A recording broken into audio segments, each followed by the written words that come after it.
Hello, and thank you for coming over to learn how to prepare for your interview. I am speaking on behalf of all recruiters, staffers, contractors, the people that represent you and helping you in the next step of your career. My name is Neil Lebovits. I am the owner and founder of thedynamicsale.com. You probably have not heard of me as I'm an industry guru. Maybe self-proclaimed, maybe not. I used to be global president of Adecco, the world's largest staffing and human resource firm, and also president for well over 7 years of Agilon in the United States, with over 300 offices. And long story short, I am going to share with you what you need to do to land this next job. And it is chock full of nuggets that you probably have not heard before. And in conjunction and working with both me and your recruiter, or whatever their title is at their firm, you are going to land this job. So let's get right into it. First and foremost, it's really important that you understand that what you are doing is sales, right? Obviously, you're selling yourself. Okay, now most of you have not gone through sales courses like recruiters or people that sell for a living. But there are really 8 steps in the sales process. And the key thing to note is that, contact and interview we'll talk about, which is stage 2. Stage 1 prospecting is already done for you by the recruiter and finding you this opportunity. First impressions are key. We'll talk about that. Then comes qualification and needs analysis. And if you notice, that comes before presentation. On an interview, you are going in on a presentation. Just like when a candidate told a client about you, they were presenting you. Now, in order to do that, you need to sell, persuade, convince, present to whatever it is that the client wants to hear in order to hire you. What they have been qualified. They're what we call hot buttons. And that's what you need to know. You are going in on the presentation phase, and you don't just want to walk in. The beauty of coming through me, going through your recruiter, is that you're not going in through just a job board or through a friend that doesn't know anything about a position or just interviewing cold. Now, you've done probably well on interviews, you've landed jobs, but you've gone in cold. And that means that, most people luck out on hitting the right hot buttons when they give their pitch, their presentation about why they should be hired. And I'm going to explain that in detail. Okay? So it is part of this presentation phase. And without it, and without taking this time that the recruiter has asked you to do, and by watching this video, I think you're showing a commitment to doing this. So I'm going to make this very worth your while. Okay? So don't go in there. If you want this job, don't go in there cold. Okay? Go in there and make sure you have this, not cold selling. Make sure that the recruiter has provided you with these quote-unquote qualifications, these hot buttons, all right? And everything you say is going to come back to these 3 or 4 main items. And there's ways that they do it. The recruiter gets to learn why people got jobs, why they passed on resumes, why they passed on people that they decided to interview, why they hired someone in the past, why they fired people. What works, what doesn't work? What did they say were the most important things they were looking for? Why did you rule someone else out? Tell me about the number 1 person in the queue right now. What did they do well? They have all of this stuff, and don't you want that? You need that if you want to be the person that gets this job. And obviously, you're not going to go on an interview unless it's a job you at least think that you're going to want. Okay? So you're not experts in it. And most candidates that interview on jobs aren't experts in it, and they make common mistakes.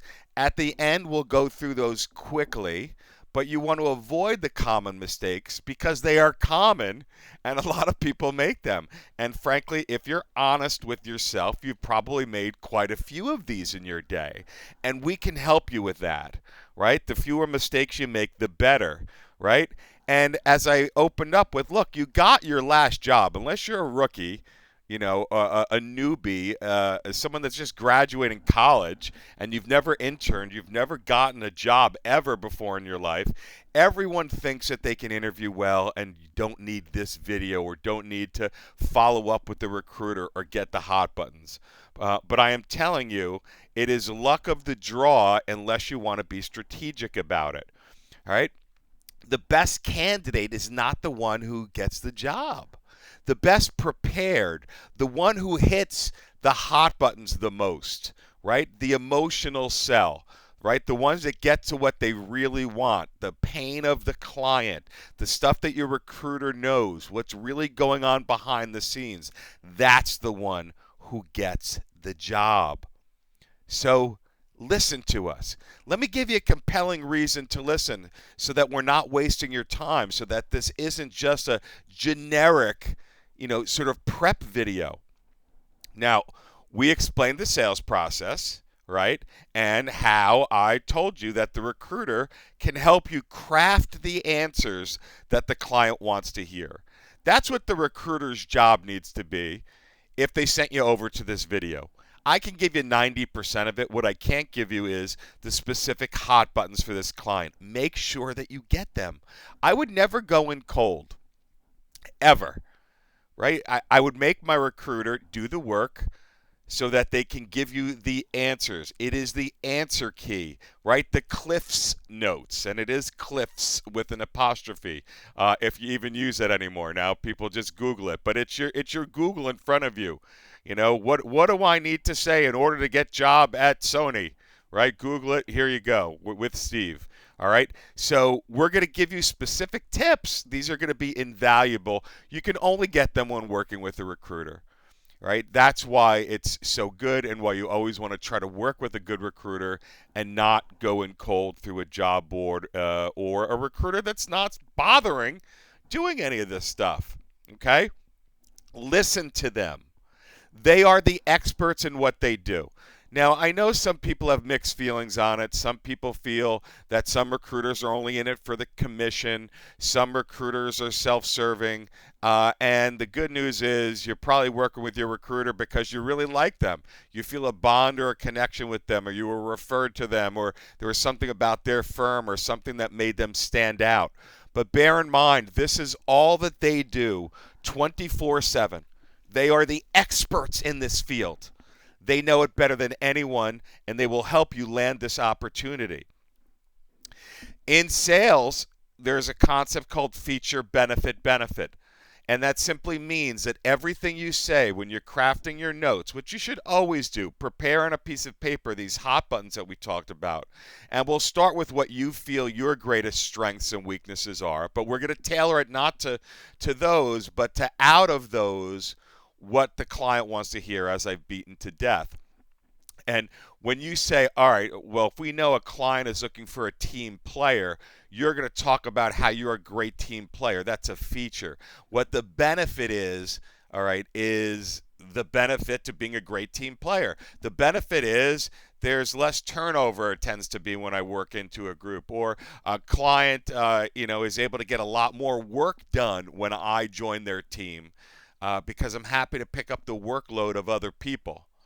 That's a feature benefit. You can't just bring out a feature, I'm smart, I'm a hard worker, I don't look at the clock. What's the benefit that goes along with that?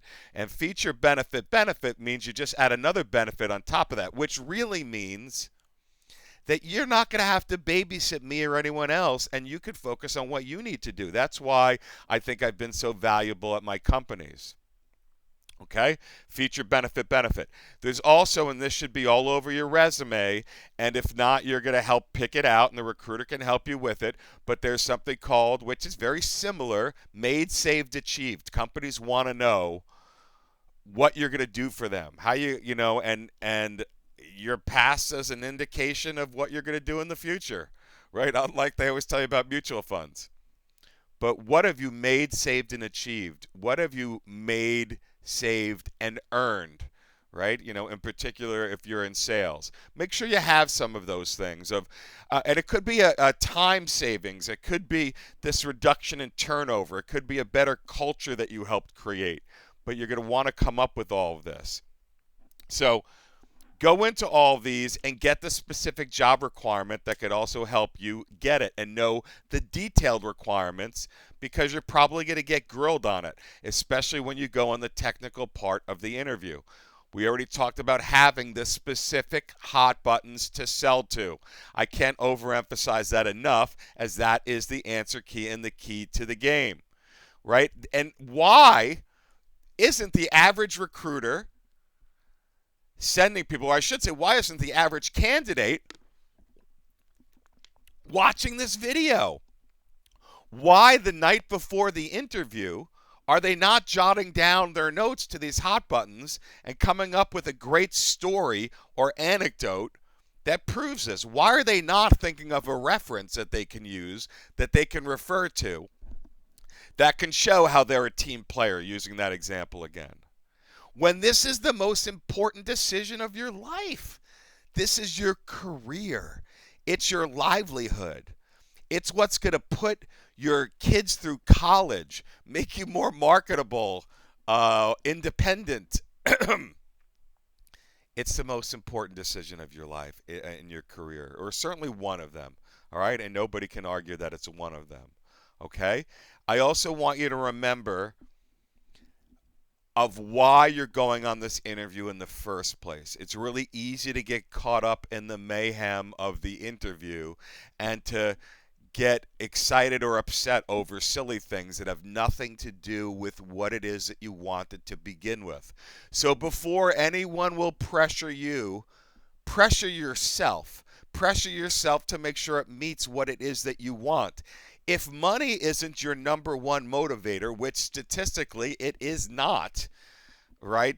Work-life balance, career opportunity, more diversity and satisfaction in their job, a company that does something that's good, that's not just in their self-interest.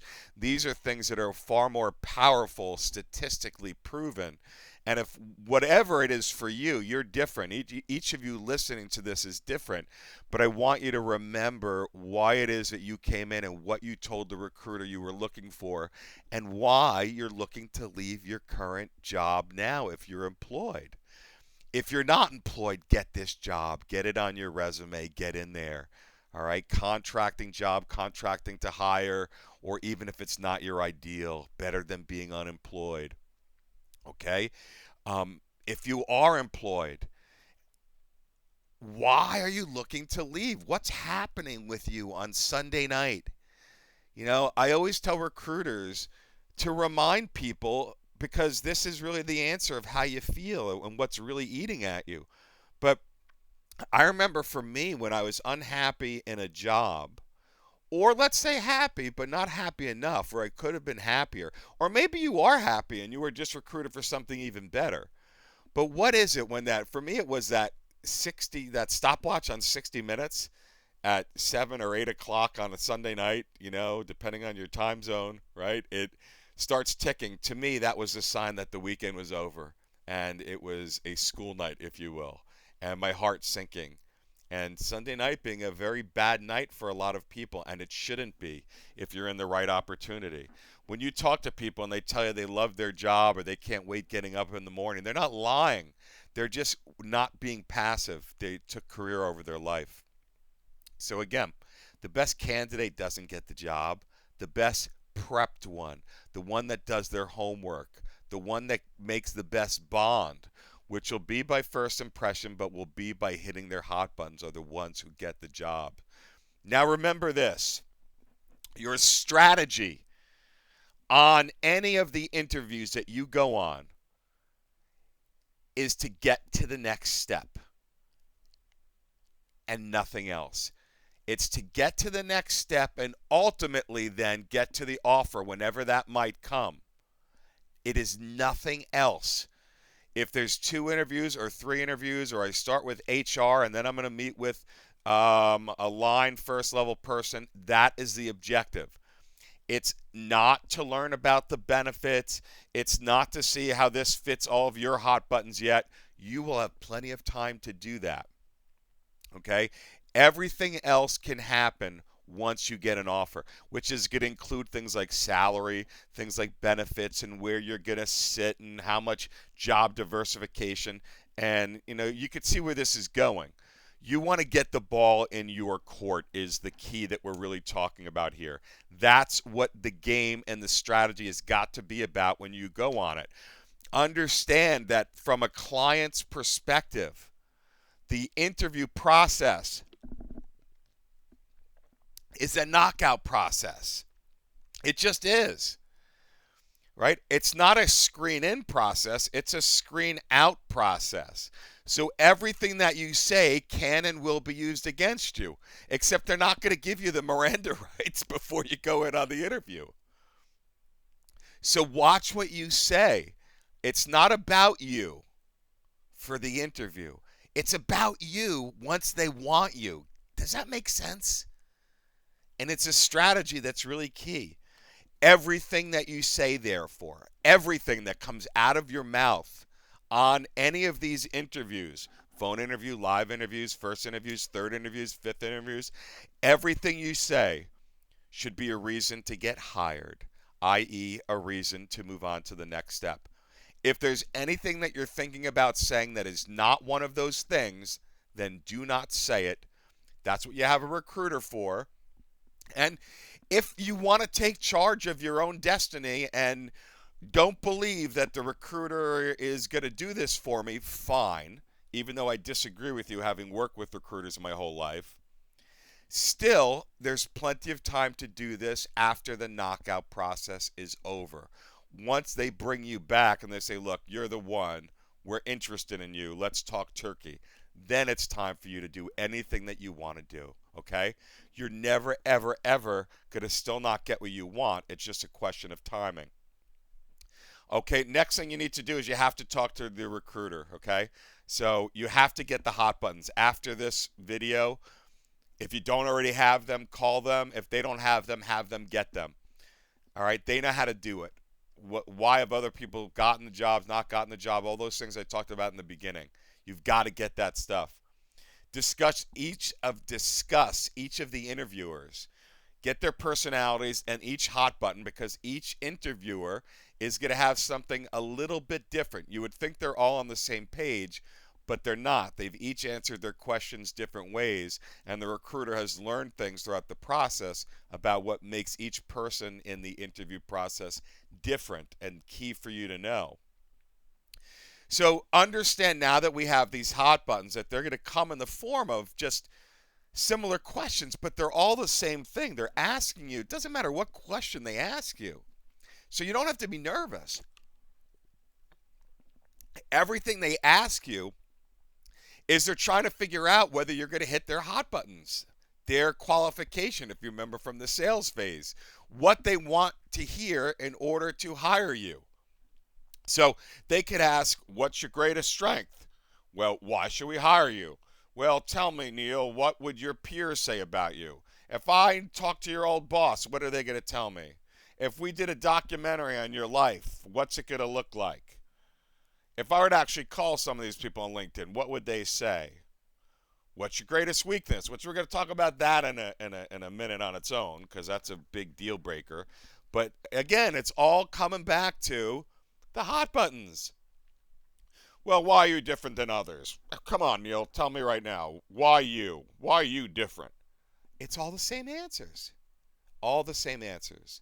So don't come back with your rote answer that you give every single time. 75% of the time when we role play this with candidates, even after prepping them and doing a video like this, and we say, all right, so what's your greatest strength? They come back to the same three things that you always talk about in interviews.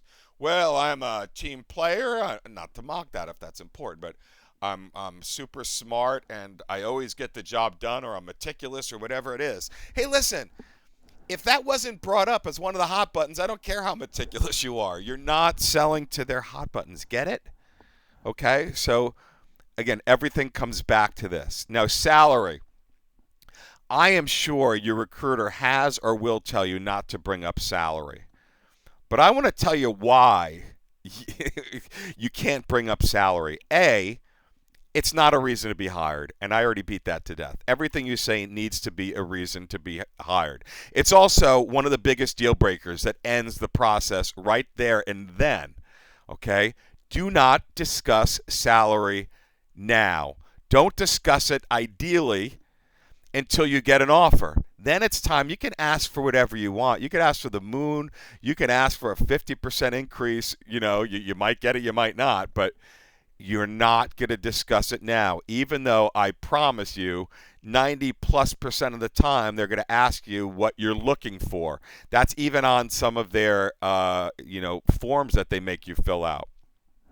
Your strategy is not to do that. It's to get to the next stage of the offer, period. Asking about salary, as I said, is not a reason to be hired. So do everything in your power not to give an answer. Well, what do you say? You'll let them know, and a great answer is, listen, salary is not the most important thing that I'm looking for, which is true, by the way. Here is what I'm currently making. Don't be afraid to hide that because it's what you're making. If you think it's too high and going to scare them off, then it's okay to let them know, look, don't let that scare you off. That's not the most important thing to me.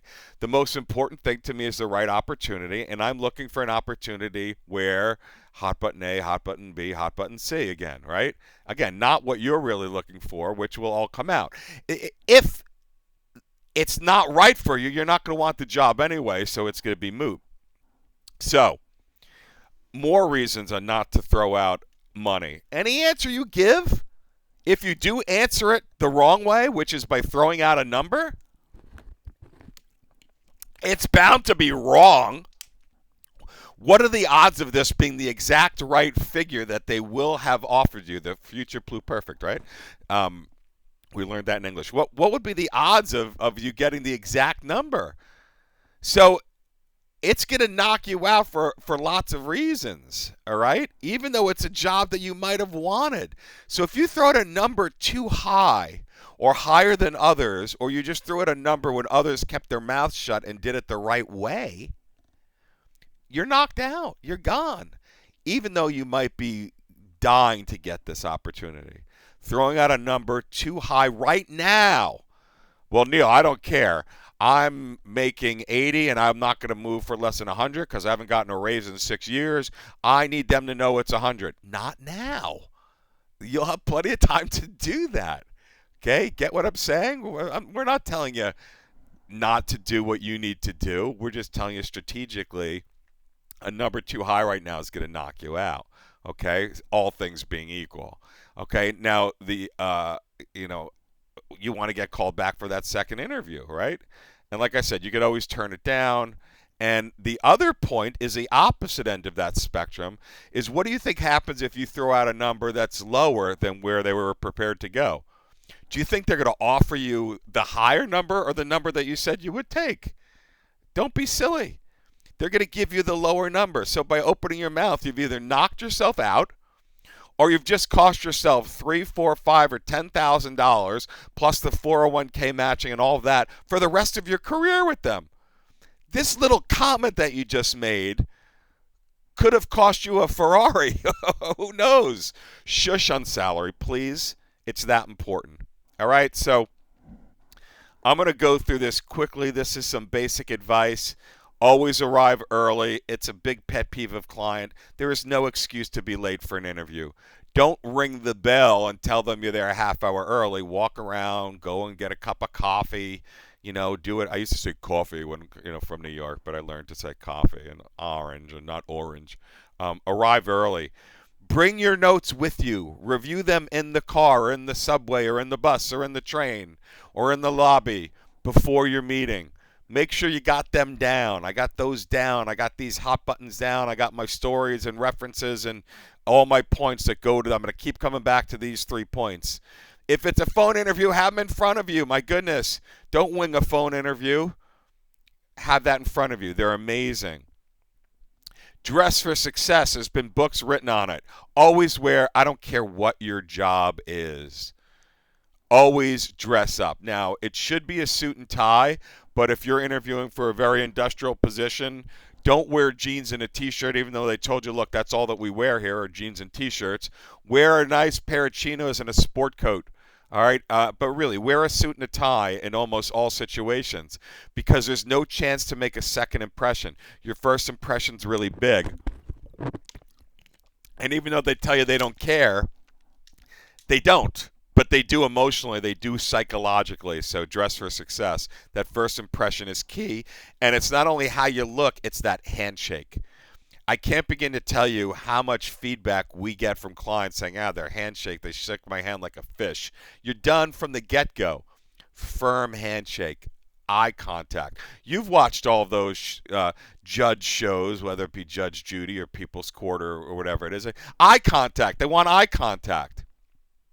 When you're taking your road test, I'm taking a road test for a motorcycle. I took one recently. They look for confidence.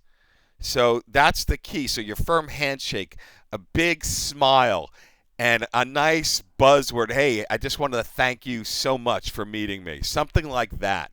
That first impression is going to take you a long, long way. Be yourself, but make sure you say something. Don't just, hello, how are you? Or hi, and then just let them, sort of whisk you through to the back room. Now, I talked about this already. The weakness question is going to come up. It comes up in almost every interview. What's your greatest weakness? For the love of goodness sakes, do not give a true weakness. It will knock you out. It is not a reason to be hired. You don't need, this isn't therapy, okay?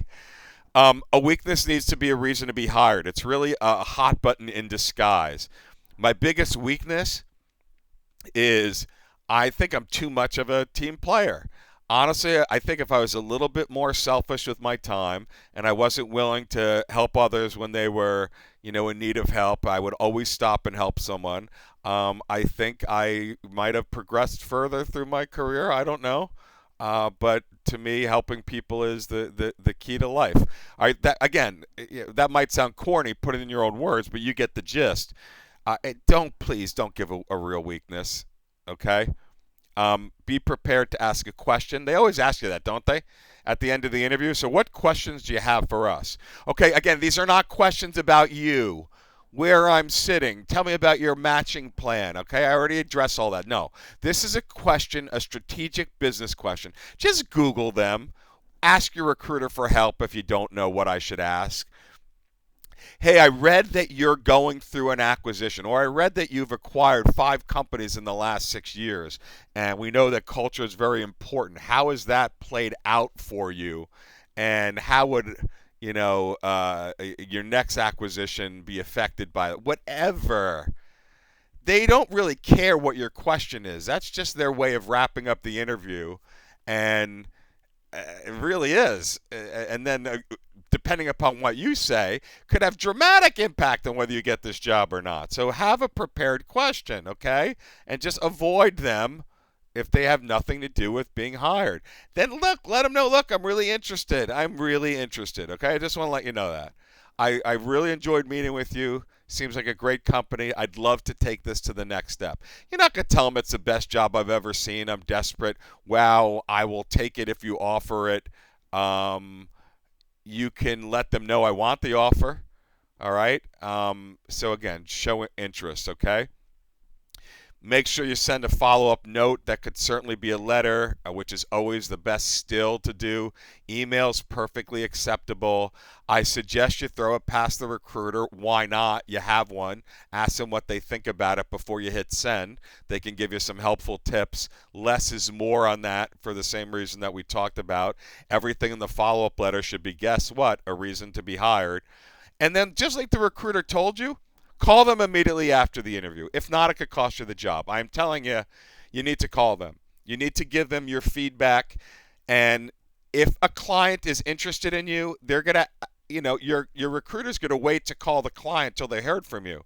So if they don't call them for a day, that's not going to bode well for you because they're waiting for you to call them back or give them feedback. Or you think it went so well that at this stage I don't need the recruiter. They're out of the process now as far as I'm concerned. It's not good. And I'm not just advocating for recruiters. Clients want to know what your feedback was. So if you're excited about it, then man, oh man, let the recruiter know so they can do their job. If you're not, then please also let the recruiter know so that, they can move on, find something else for you, figure out what wasn't good, and help fine-tune your search for you. It's your career, and as we said, one of the most important things on the planet. So I hope this helped a great deal. Call your recruiter next. Go get them, and thank you so much. And as I always tell all of my recruiter followers, carpe diem, seize the day, and sell, which you will be, like the wind.